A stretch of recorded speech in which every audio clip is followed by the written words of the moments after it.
Olá, eu sou o professor Ricardo Ribas e hoje nós vamos falar de licitações lá nos Estados Unidos. E vamos falar de um conceito importante porque é muito diferente do que existe no Brasil, que é o Best Value. Você sabia que nos Estados Unidos é possível que o Contracting Officer, o agente de contratação, ele possa preterir a sua proposta, que é a mais vantajosa no preço, alegando motivos, alegando elementos que desqualificam tecnicamente a sua empresa ou a sua proposta? É isso mesmo. É dizer que ele vai dizer o seguinte: olha, eu não vou pagar para a empresa A, que é a mais barata, porque a empresa A tem esses problemas, ou a proposta tem esses problemas, que não são problemas perceptíveis, não são erros de proposta, mas sim um problema de qualidade. O produto que ela está cotando é muito ruim, essa empresa não tem um histórico de contratação muito bom, a metodologia de trabalho que ela está apresentando é falha, né? Mas eu vou contratar a empresa B, que tem um preço um pouco maior, não ganhou no preço, mas tem uma expertise, uma experiência, um planejamento, uma qualidade muito superior. Então fica comigo nesse vídeo para a gente entender como é que isso é feito, quais são os limites do Contracting Officer e quando isso pode ser aplicado. Será que ocorre em toda e qualquer contratação? Eu corro esse risco? Ricardo, até nas microcontratações eu posso ser preterido se eventualmente eu tiver um cadastro que tem uma pontuação ruim? Eu vou te explicar tudo isso nesse vídeo. Antes da gente começar, eu vou pedir para você se inscrever no nosso canal, ativar o sininho, compartilhar o vídeo, salvar o vídeo para consultas futuras, porque aqui você sabe, ou deveria saber, que eu te entrego conteúdo de qualidade, de forma direta, objetiva, sem querer te vender nada. Vamos falar então do Best Value. O que é o Best Value? Bom, nos Estados Unidos, ganhar uma licitação não significa necessariamente ser o preço mais barato. Por quê? Porque eu posso buscar o melhor custo-benefício analisando um conjunto de informações sobre preço, risco, desempenho e qualidade. É um critério que está previsto na legislação federal, o Federal Acquisition Regulation, que autoriza o governo e o agente de contratação a avaliar as propostas com base em múltiplos fatores concomitantemente, ao mesmo tempo, sem que eu tenha que primeiro escolher quem tem o menor preço para daí ver se ela me atende ou não. Não, eu posso já na análise de todos os preços, todas as propostas dizer, ó, essas aqui eu não posso nem aceitar porque essas empresas são uma porcaria. Eu vou para essas aqui.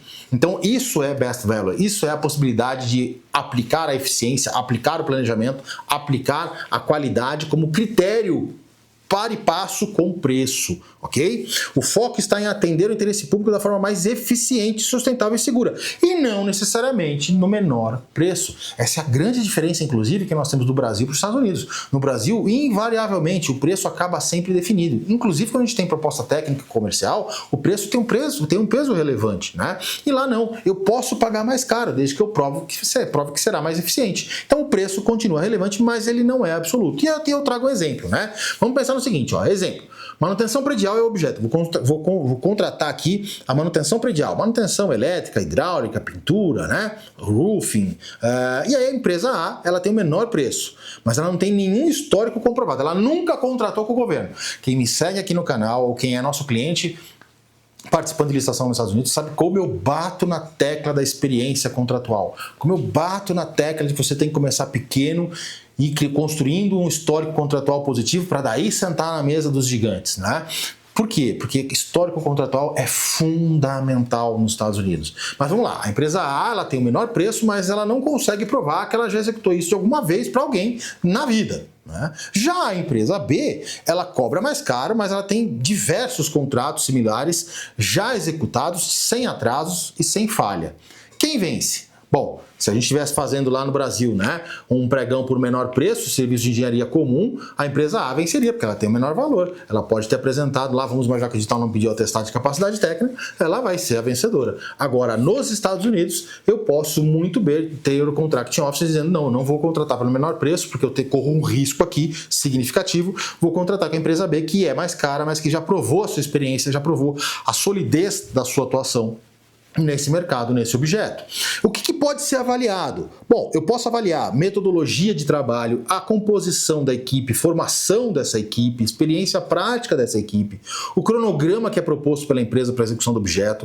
Veja, nem sempre você falar que você executa mais rápido é melhor, porque às vezes o Contracting Officer sabe que esse objeto é complexo, é difícil. E se você diz que vai executar em 3 meses, quando o usual de mercado é em 1 ano, vai levantar ali um red flag, né? Espera aí, como é que esse cara vai executar em 3 meses? Isso aqui é extremamente difícil, complexo, né? Então, criar cronograma enxuto não necessariamente é o melhor caminho. Você tem que seguir, você tem que comprovar, demonstrar que o teu cronograma ele é executável. E aí o Contracting Officer vai avaliar os cronogramas que são propostos pelas várias empresas. Mas eu tenho outros elementos ainda, como por exemplo, gestão de riscos que a empresa aplica, né, internamente na execução dos seus contratos, a experiência anterior que essa empresa já possui nesse objeto, o histórico de sanções e de atrasos contratuais que a empresa tem, independentemente de ser neste objeto ou não. Se é uma empresa que de forma contumaz atrasa na execução do contrato, ela me mostra o quê? Uma falta de planejamento. Ela pode ser muito boa na execução do objeto, mas ela não tem planejamento, então vai ser uma zona a execução desse meu contrato, e eu não quero isso,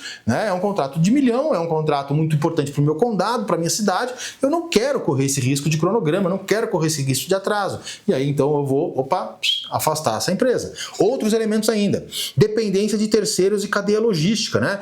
Poxa vida, vamos imaginar, eu estou comprando um produto e parte para comprar de um equipamento, e parte desse equipamento, né, algumas peças desse equipamento, a empresa A tem que importar, enquanto a empresa B produz em solo americano. Onde é que eu corro mais risco? Na importação. Aí vamos imaginar que é um equipamento de saúde, né, importante, né, para uma crise aí qualquer. Né, não vou falar para o YouTube não derrubar o nosso vídeo. Eu não posso correr esse risco. E aí eu vou afastar a empresa que depende de insumos e peças importadas e vou contratar a empresa que tem a sua fabricação local integral.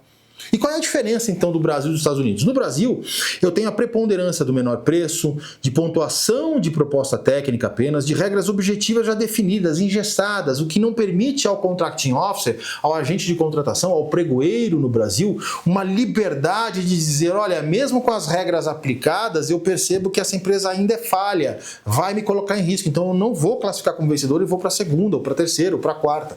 Aqui no Brasil, não há isso. Se a empresa respeitou todas as regras, se a empresa apresentou todos os requisitos e ela tem o menor preço, ela tem que ser contratada caso seja o interesse da administração em contratar. Tá? Mas não há como afastar se ela cumpriu as regras do jogo, diferentemente dos Estados Unidos. Lá eu tenho a possibilidade, né, do Contracting Officer legalmente ponderar se é a melhor empresa. Não preciso seguir as regras rigidamente de menor preço, né, e perder eficiência.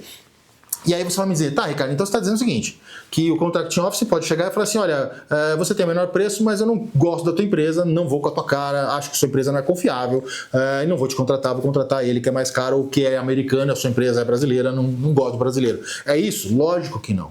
Lógico que não. O Contracting Officer não tem essa liberdade subjetiva de decisão, de vontade pessoal de decisão. Ele tem que pautar isto dentro de critérios definidos. Ricardo, isso é muito difícil para mim, eu não consigo entender, eu não sei como me portar nessa situação, não sei quando é que isso vai acontecer. Calma, eu tenho uma assessoria específica para empresas que atuam em licitações nos Estados Unidos, para ajudar essas empresas a entender como é que funcionam os procedimentos, quais são as regras técnicas desse procedimento, como elaborar a melhor proposta, como definir proposta que mostre a qualidade do seu produto, a qualidade do seu serviço, a sua experiência, né, que mostre que você é a melhor que pode ser contratado. Se você tem interesse em ter acesso a essa assessoria, ou vir conversar comigo, o meu WhatsApp direto é comigo, não é atendimento com a minha equipe, não é atendimento com equipamento eletrônico, atendimento automático, é diretamente comigo. O meu WhatsApp está na descrição desse vídeo ou lá no meu Instagram, na bio do meu Instagram, tem um link direto para falar comigo. Vem conversar que a gente pode fechar um negócio interessante para sua empresa. Mas vamos continuar. Bom, o que o Contracting Officer então precisa demonstrar para poder aplicar o Best Value e afastar uma empresa que não tenha tanta eficiência ou tanta qualidade quanto ele deseja ou quanto ele esperava?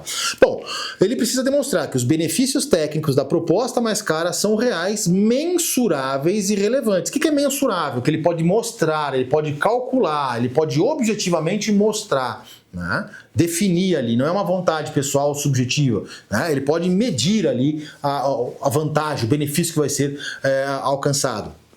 Tem que ser relevante, tem que fazer diferença para a execução final, para a administração pública. Esses benefícios eles têm que reduzir riscos, aumentar a probabilidade de sucesso, trazer ganhos concretos para o interesse público. Né? Não basta dizer essa empresa aqui é a melhor e aquela é a pior. É preciso justificar tecnicamente. Então o Contracting Officer ele vai ter que fazer uma análise técnica. Muitas vezes ele vai pedir inclusive documentos complementares para ambas as empresas, para esclarecer ainda mais a proposta comercial delas. Porque muitas vezes o procedimento pode nem ter uma proposta proposta técnica, é só proposta comercial. E aí, na dúvida, ele vai pedir informação de ambas as empresas, a de menor preço, a que tem maior preço, para que chegue a uma conclusão técnica. E aí ele possa elaborar um relatório técnico dizendo, olha, por conta disso, esses aspectos são relevantes, esses aspectos trazem riscos e nós não podemos correr risco por conta disso.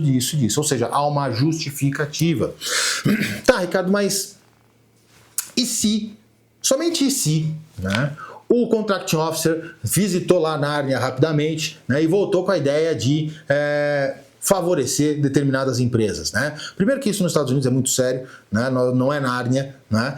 Lá a coisa é séria, lá a coisa funciona, lá há punição, há cadeia, né? E aí então o Contracting Officer, caso ele não respeite essa necessidade, esta obrigação de justificar a aplicação do Best Value, de justificar o afastamento da empresa com menor preço, ele pode ser responsabilizado, né? Então ele pode sofrer, o procedimento pode sofrer um protesto por concorrentes, que seria ali um recurso, uma espécie de recurso, comparando com o Brasil. A decisão de afastamento da empresa de menor preço pode ser anulada pela autoridade superior ao Contracting Officer, ao agente de contratação. Pode gerar questionamentos internos de compliance contra o servidor, né, o Contracting Officer, e pode, por conta disso, expor o Contracting Officer a uma responsabilização administrativa. Por conta disso, que quando o Best Value ele é aplicado pelo Contracting Officer, há uma justificativa tão profunda, tão extensa, que fica difícil questionar. Essa é a grande verdade. Fica difícil dizer, olha, você foi injusto com a minha empresa. Porque ele prova de uma forma tão categórica, tão irrefutável, que você acaba não tendo elementos para questionar. Então é importante que você não chegue nesse ponto, porque daí Inês é morta. Já ouviram esse ditado? Não tem o que fazer, né? É importante que você já chegue preparado, você já pense no Best Value, né? Para quê? Para que você já se prepare a sua documentação, prepare as explicações, prepare o descritivo técnico, prepare os seus catálogos, os seus manuais, para que você possa provar desde o primeiro instante que o seu produto, o seu serviço é o melhor, né? Como melhorar então a minha proposta? É disso que a gente vai falar. Bom, primeiro o technical approach, né? Abordagem técnica.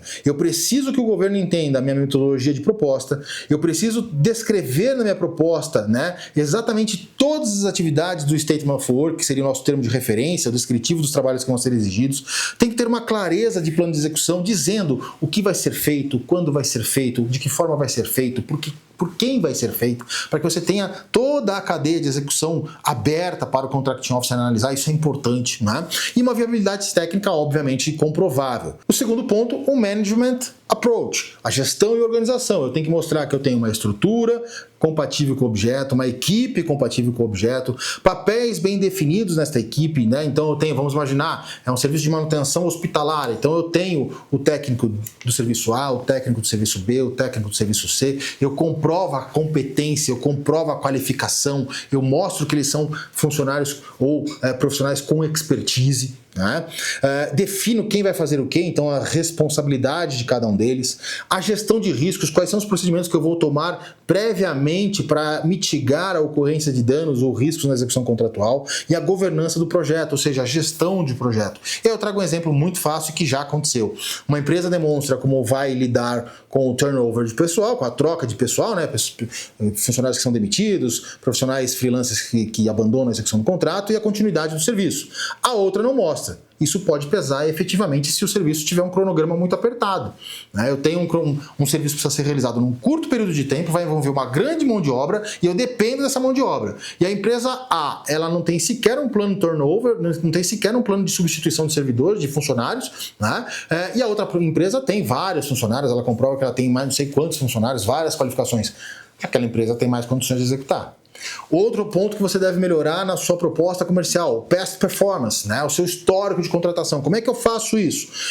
Cuidando dos contratos anteriores, do desempenho em prazo, custo e qualidade, verificando e controlando os seus CIPARs. Tem vídeo, inclusive, especificamente sobre os CIPARs, né? Mostrando o que é o CIPARs. É um sistema de gestão de contratos em que a sua contratação vai ser pontuada, vai ser avaliada.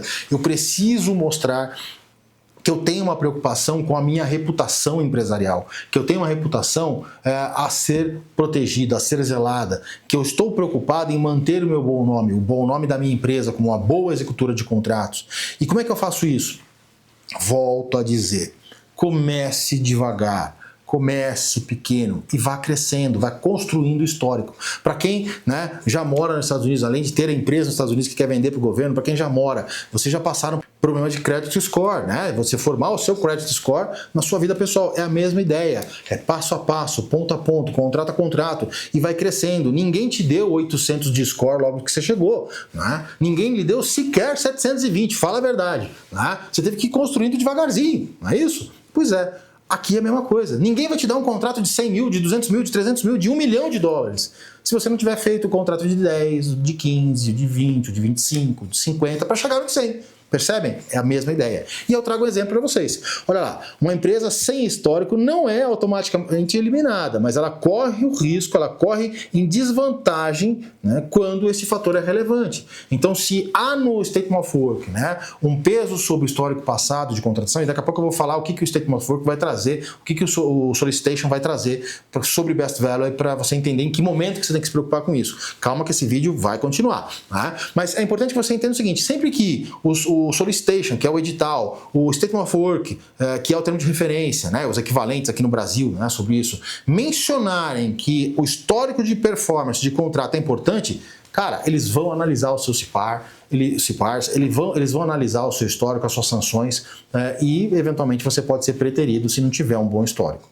Outro elemento que deve ser avaliado no Best Value é a equipe-chave, né? A equipe, os representantes técnicos. Vou avaliar quem são, quais são as suas qualificações, quais são as suas certificações individuais, as suas experiências específicas individuais, a disponibilidade real da equipe, ou seja, quanto tempo aquele engenheiro que você falou que é super, hiper experiente nesse assunto vai estar lá na obra, vai estar lá na execução do objeto, ou será que ele vai fazer uma visita no momento da medição do serviço ou da entrega? Aí não me adianta, né? Então eu preciso entender e mostrar quem é a minha equipe, a capacitação, a experiência, a atuação prática, ponto a ponto. E aí eu te trago também um exemplo.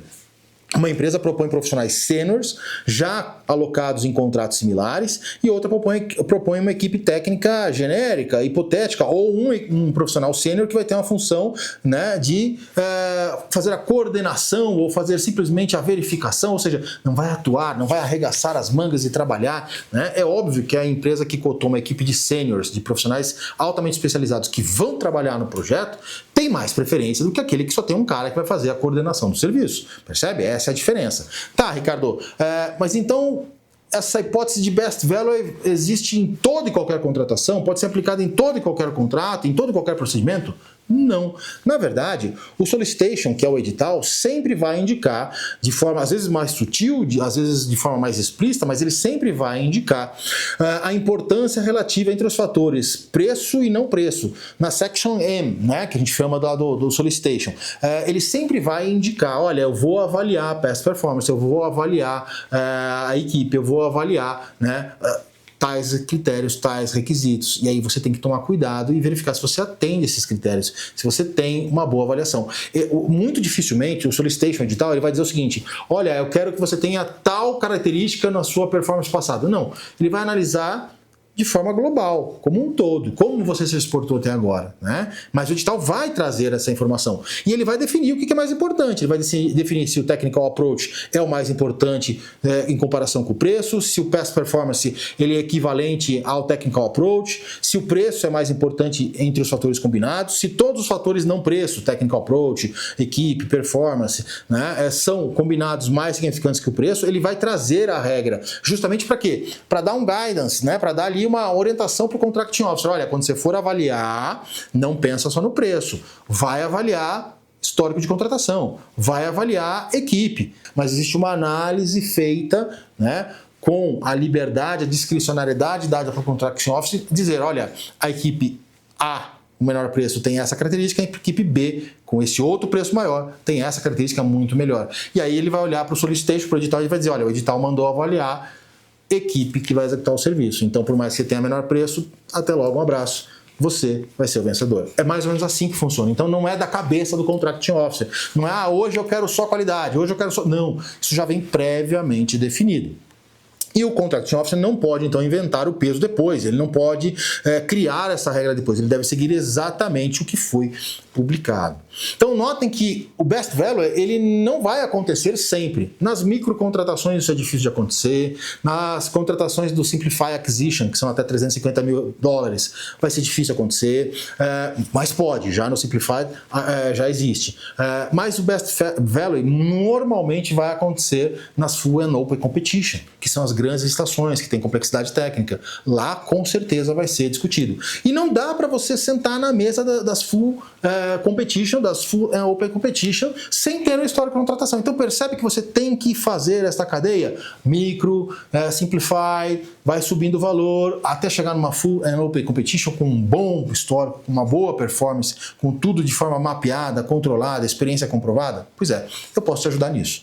Eu sou o professor Ricardo Ribas. Se você gostou desse vídeo, vou pedir para você se inscrever no nosso canal, ativar o sininho, compartilhar o vídeo, salvar o vídeo para consulta futura, porque aqui eu te entrego semanalmente conteúdo de qualidade, de forma direta, objetiva, prática, sem enrolação, para você que precisa aprender para ganhar em dólar lá nos Estados Unidos. Eu te vejo nos vídeos da próxima semana. Tchau!